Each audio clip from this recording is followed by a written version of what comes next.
ایھا الذین آمنوا ادخلوا فی السلم کافہ، اے ایمان والو اسلام میں داخل ہو جاؤ پورے کے پورے، آدھے تیتر آدھے بٹیر نہ بنو، پورے کے پورے اسلام میں داخل ہو جاؤ۔ یہ نہیں ہے کہ نماز پڑھنے کے لیے آؤ تو مومن اور باہر نکل کے سودی کاروبار کرو، حرام خوریاں کرو، دودھ میں پانی ملاؤ، اپنے رشتہ داروں کا حق جو ہے وہ غصب کرو، اپنی اولاد کے ساتھ برا سلوک کرو، یا اپنے ماں باپ کے ساتھ ان کی نافرمانی کرو، بدتمیزی کرو، پورے کے پورے اسلام میں داخل۔ یہ نہیں کہ اپنے گیٹ اپ میں اسلام رکھ لیا کہ داڑھی رکھ لی، شلوار ٹخنوں سے اوپر کر لی، لیکن کردار منافقانہ ہے۔ پورے کے پورے اسلام میں داخل ہو۔ جزوی اطاعت اللہ تعالیٰ کو قبول نہیں ہے، ایکسیپشنز کے ساتھ اللہ تعالیٰ کو اطاعت قبول نہیں ہے، پوری کی پوری اللہ کی مرضی ماننی ہے۔ میں نے پہلے بھی ایک دفعہ کچھ عرصہ پہلے ایک چیز ذکر کی تھی کہ ایک دفعہ ایک انگریز پاکستان میں آیا تو اس نے دیکھا کہ رمضان کے مہینے میں مسلمانوں کی اکثریت روزہ رکھتی ہے لیکن نماز نہیں لوگ پڑھتے، رمضان گزر جاتا ہے جب، تو اس نے ایک مسلمان سے سوال کیا کہ یہ بتاؤ کہ تمہارا نماز والا خدا کوئی اور ہے اور رمضان والا خدا کوئی اور ہے؟ لگتا ہے رمضان والا جو خدا ہے تمہارا بڑا ڈاڈا ہے، وہ بڑا سخت ہے، اس سے تو سارے ڈرتے ہیں، روزہ رکھتے ہیں، اور جو نمازوں والا رب ہے وہ معاذ اللہ استغفر اللہ کوئی ڈھیلا ہے کہ اس کی بات ہی کوئی نہیں مانتا۔ جزوی اطاعت نہیں، کلی اطاعت کرنی ہے، رمضان ہے یا غیر رمضان ہے، اللہ تعالیٰ کی اطاعت کرنی ہے، مسجد میں ہے یا مسجد سے باہر ہے، اللہ تعالیٰ کی فرما برداری کرنی ہے امام کائنات صلی اللہ علیہ وسلم کے مبارک طریقے کے مطابق۔ جزوی اطاعت اللہ تعالیٰ کو قابل قبول نہیں ہے، کیونکہ یہ سب کچھ دیا ہوا اللہ کا ہے اور اللہ تعالیٰ کی اپنے بندے سے ڈیمانڈ ہے کہ سب کچھ لٹا دے اپنے رب کے لیے۔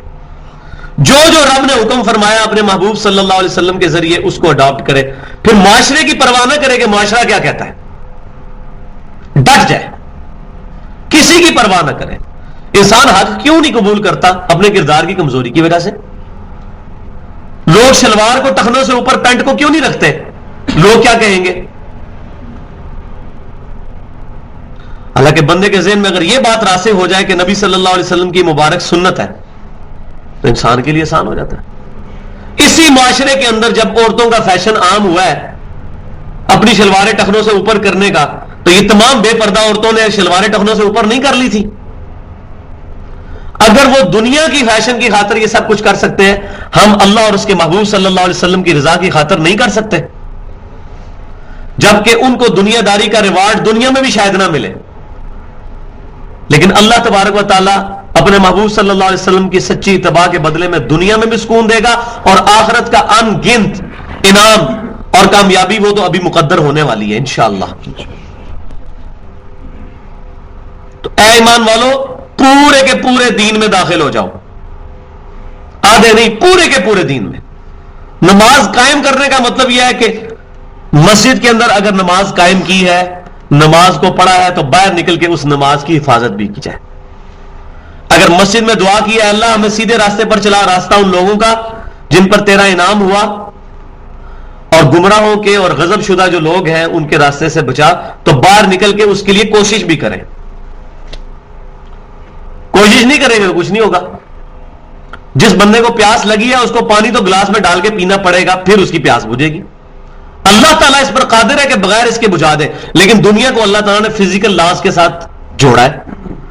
جو سردیوں میں ننگے پاؤں زمین پر گھومے گا اس کو ٹھنڈ لگے گی، یہ اللہ تعالیٰ کا فزیکل لا ہے، یہ فزیکل فینومینا ہے۔ جو آگ میں ہاتھ رکھے گا آگ اس کو جلائے گی۔ ابراہیم علیہ السلام کے لیے ایک دفعہ ہی ٹھنڈی ہوئی ہے نا آگ، اس کے بعد کوئی روز روز تو نہیں ٹھنڈی ہوتی۔ اسی طریقے سے جس نے حق قبول کرنا ہے تو اس کو خود ایفرٹ کرنی پڑے گی۔ والذین جاہدوا فینا لنہدینہم سبلنا، جو لوگ ہماری راہ میں کوشش کریں گے ہم اپنی راہیں ان کے لیے کھول دیں گے۔ It is the responsibility of all mighty اللہ، کہ جو بندہ بھی اپنی ایفرٹ پٹ کرے گا اللہ تعالیٰ اس کو ہدایت ضرور دے گا، چاہے وہ سلمان فارسی ہوگا۔ 4 دین اپنے بدل کے نبی صلی اللہ علیہ وسلم کے قدموں تک پہنچے ہیں کہ نہیں؟ کدھر سے چلے اور کہاں پہنچے؟ یہ اللہ تعالیٰ کی رسپانسبلٹی ہے۔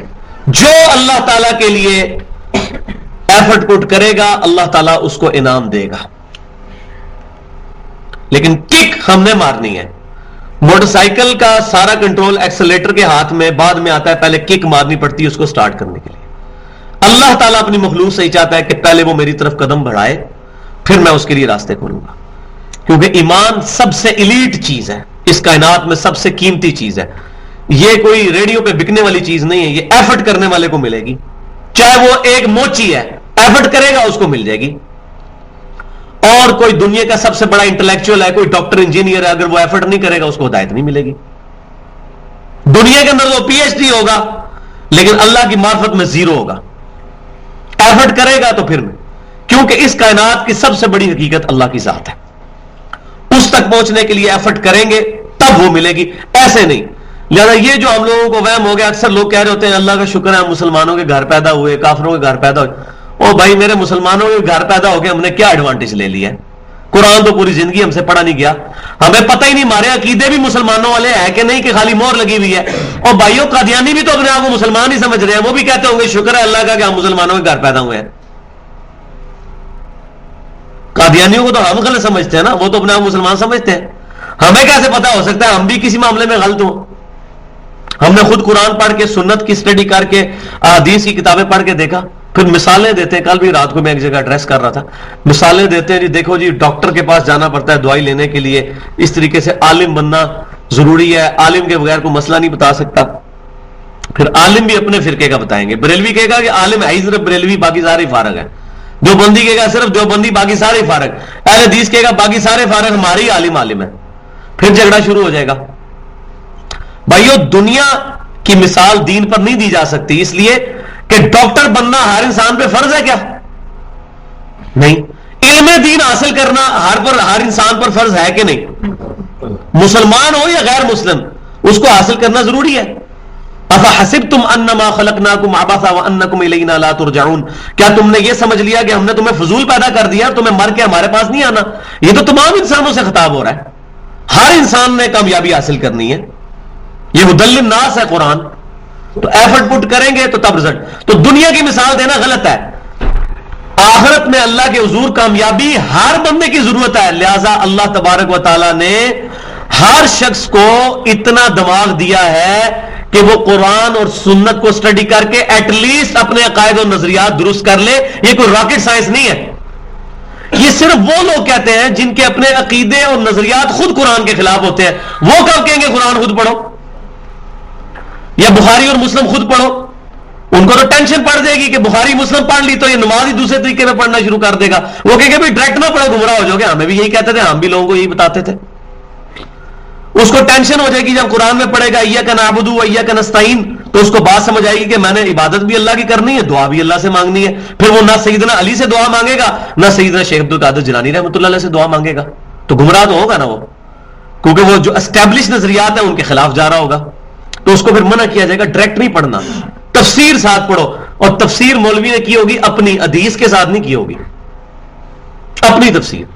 ایاک نعبد و ایاک نستعین کی تفسیر لکھی ہوگی، یا علی مدد کہنا بھی ٹھیک ہے، فلانے کو پکارنا بھی ٹھیک، یہ تفسیر ہوئی ہوگی.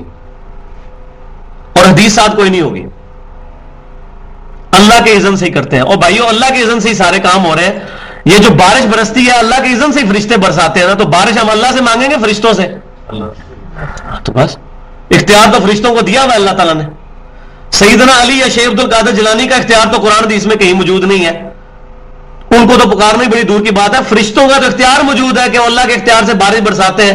تو ہم فرشتوں کو کہیں گے کہ فرشتوں بارش نازل کرو؟ اللہ سے مانگے. مانگنا اللہ سے ہے، اللہ جس کی بھی ڈیوٹی لگاتے ہیں فرشتوں کے ذریعے کرے ہوا. اللہ کے علاوہ کسی اور کو پکارنا ایاک نعبد و ایاک نستعین کے خلاف ہے. اور جب اس کے خلاف جائیں گے تو ہمارے نظریات پھر خود بخود ہی، پھر مسلمان ہونے پہ ہم کیا فخر کریں گے؟ ہم تو قرآن پاک کے مخالفت میں چل رہے ہوں گے. تو پورے کے پورے اسلام میں داخل ہو جاؤ. وَلَا تَتَّبِعُوا خُطُوَاتِ الشَّيْطَانِ، اور مت چلو شیطان کے راستوں پر. اس سے یہ بھی پتا چلا کہ شیطان کے راستے بہت زیادہ ہیں. حق کا راستہ ایک ہی ہے، اهْدِنَا الصِّرَاطَ الْمُسْتَقِيمَ، چلا ہمیں سیدھے راستے پر، راستوں پر نہیں. چاروں ہی حق ہے، پانچوں ہی حق ہے، سارے ہی حق ہے، اس طرح نہیں. راستہ ایک حق ہے، اهْدِنَا الصِّرَاطَ الْمُسْتَقِيمَ، چلا